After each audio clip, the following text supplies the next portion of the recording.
Hello, I'm Captain Dummett, part of your Army Reserve Careers Division Career Management Office. Today I'd like to take a few minutes to provide you with some insight and some knowledge on how we can help you further your Army Reserve career. Today we're going to cover CMO tasks, promotions, position vacancies, evaluations, and best practices that are going to help guide you throughout your military career. First, I'd like to quickly explain who we are and what we do as a career manager. ARCD has 13 battalions located across the United States.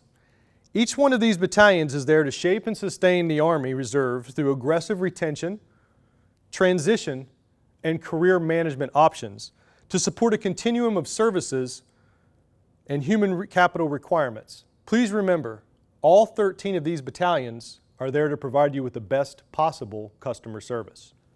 The Career Management Officer Branch was established to assist in development of Army Reserve officers, and this is accomplished by assisting officers with PME enrollment process, providing guidance in preparing you for boards, assisting officers in locating key development positions, scheduling and conducting regional forums on career management. But more importantly, I want you to notice the bold red statement at the bottom of this slide. Officers who are not educationally qualified decrease their chances significantly of being promoted. We're here to assist TPU officers in establishing an individual career trajectory based on your area of concentration. Promotion boards make us pretty nervous, but the information you're going to be provided in this briefing is going to help you along the way and better prepare you for that board process. Let's start by showing you how to find upcoming board schedules, MILPERs, and ALARACs. Step 1. Go to the Army Reserve HRC website. Click on the Career menu. Under Boards and Promotions, click on Selection Boards. Click on the FY17 selection board or the particular board you're interested in. At this point, you'll have to use your CAC to log in. The board schedule appears using the headings. You can see where the links in the MILPERs are. This may be a MILPER amendment when required. Now you have found the MILPER message, printed it, read it in its entirety. Please remember the following 3 things. Check your enterprise email often. Read all pertinent MILPERs and ALARACs. And ask questions. Ask questions. Let's talk about DA photo requirements. DA photos are a vital part to your record, and you should always be updated in accordance with DA 640-30. Here are a few reasons to update your DA photo.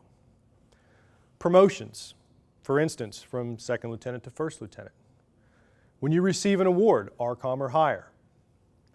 Every 5 years for officers. 90 days after a deployment if the photo is invalid. Or when there's been a major change to your appearance. Some common deficiencies that we notice as career managers, and perhaps the DA Secretariat will notice as well, are as follows. Female officers, if you're wearing your short sleeve shirt, your second button will be visible. Per the regulation, you are to wear your long sleeve shirt with your ASU jacket. Common deficiencies on a male uniform. You should always ensure that your branch insignia is the correct position and measurement in accordance with AR 670-1. To make an appointment for your DA photo, you'll use the Visual Information Ordering site to schedule and coordinate.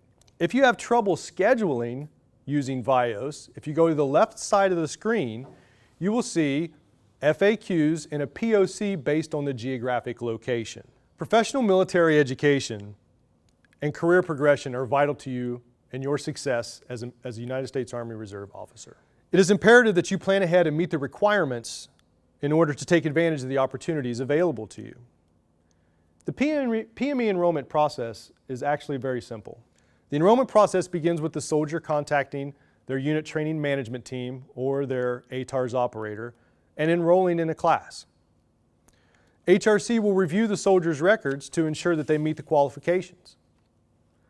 HRC will then send soldiers a data worksheet to be filled out and returned to them. Upon enrollment and completion, HRC will then update the records or ensure that the records are updated. And our primary role as career management officers is to deconflict those issues with the schoolhouse. For example, if you graduate from CCC or ILE and your 1059 did not make it into your iPerms file, please contact your career manager and we can assist in getting you in contact with HRC to make sure that that document is uploaded. Education and promotion requirements for officers is actually pretty simple. It's all located in AR 135-155 and AR 350-1. The requirements for officers state that they must have some of the following documents in their files. To first lieutenant, you must have your letter of appointment or your commissioning source. You must have your DA 71, your oath of office. You must have your DA 1059 from Basic Officer Leadership course. To captain, ensure that your official college transcript is in your file. Your transcript should say one of the following three phrases: degree awarded, degree conferred, or degree given. Promotion to major, ensure that you have completed CCC or Officer Advanced course. Promotion to Lieutenant Colonel, ensure that you have completed ILE Resident or ILE Phase 1 and Phase 3 Common Core, or you have legacy credit for CGSOC. All of these will generate a DA 1059 that needs to be in your file. Colonels are managed by the Senior Leader Development Office at HRC. Proper career development is imperative to becoming a well-rounded officer. In order to do this, it's important to seek key development positions. DA PAM 600-3, this example is of a logistics officer. This model shows valuable information pertaining to LG officers. I know you're asking, what does all this mean to me? Allow me to explain. From the top, you'll see authorized positions. These are broken out by grade based on the strength of the USAR. Next are positions available to LG officers. Some of these are known as KD positions, and they are important to setting you apart from your peers. As an example, captains should strive for 1 to 2 years in command. You should seek to move between MTO and TDA positions. You should also try to seek out those assistant positions at a graduated level, Assistant S2, Assistant S3. For logistics officers, support operations, Assistant Plans Officer. These are great tools to assist you in career management and career development. It is also important to notice that each individual career model is going to have different KD positions. For example, an MP in the grade of Major will have a KD position of Law and Order Officer. For logistics, an officer in the rank of Major will have Petroleum Operations Officer. Pay careful attention to your officer career path as you progress.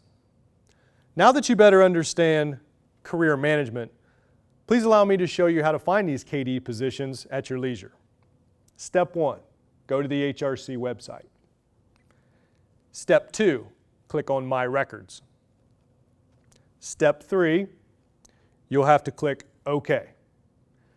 Step 4, you'll be required to CAC in.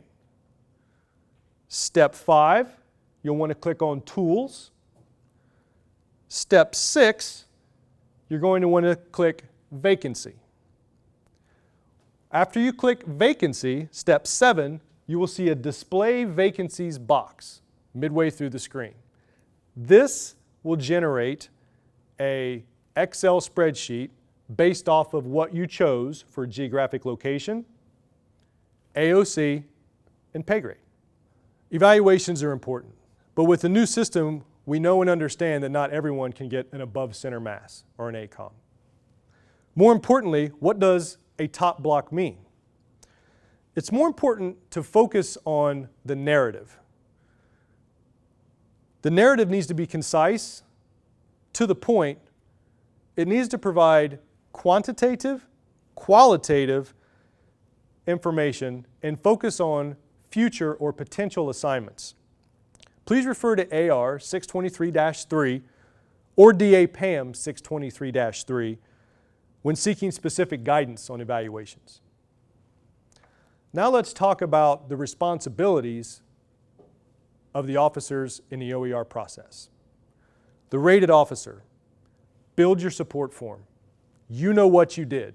Capture all of your data, quantifiable and measurable, and make sure it gets in your support form, because that's what the rater is going to build his OER off of. The rater, ensure that that rated officer's data is quantifiable and not exaggerated. Ensure that the quantifiable data makes it in that OER. Senior rater, review the OER, establish the rated officer's potential, and make recommendations for positions at the next higher grade. The next two slides will prove to be a valuable resource for you in the future. The first is the CMO website. This site provides you with a direct link to promotion information, MIL-PERS, ALARACs. More importantly, it can link you up with your individual career manager. Also, for those second lieutenants out there who have not attended BOLC, on the bottom left-hand portion of the screen, you're going to see a link for the initial military training branch. Click on that and they'll get you ready to go for BOLC.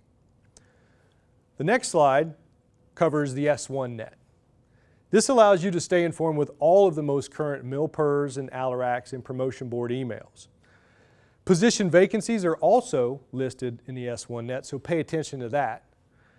The updates come to you via email on a regular basis and will keep you informed of the most pertinent, accurate, and relevant information. To recap, here are some insights and recommendations and best practices to help you throughout your career. You are responsible for managing your career. You are your best career manager.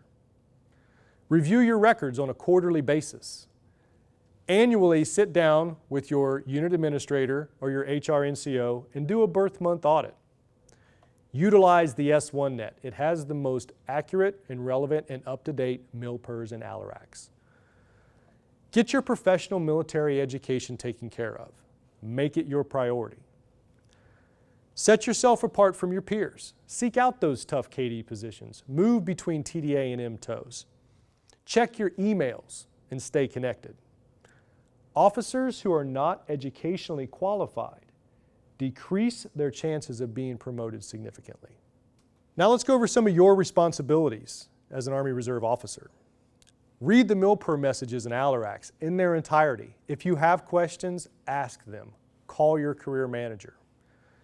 Ensure your official military personnel file is up to date. If you're missing a DA 1059 or an OER, it's important to note that your unit administrator cannot load those into iPerms. You will have to hard mail those to HRC. Contact your career manager, we can help you with that. Take an updated DA photo. Submit your soldier record brief or your 2-1 in accordance with the MIL-PER messages. Remember, a failure to comply with these instructions will be viewed as a lack of due diligence on your part. Today we covered CMO tasks, promotions, evaluations, your responsibilities, and some helpful tips and some really useful websites to guide you along your Army Reserve career. Please remember, contact your Army Reserve Career Division Career Management Officer if you have any questions.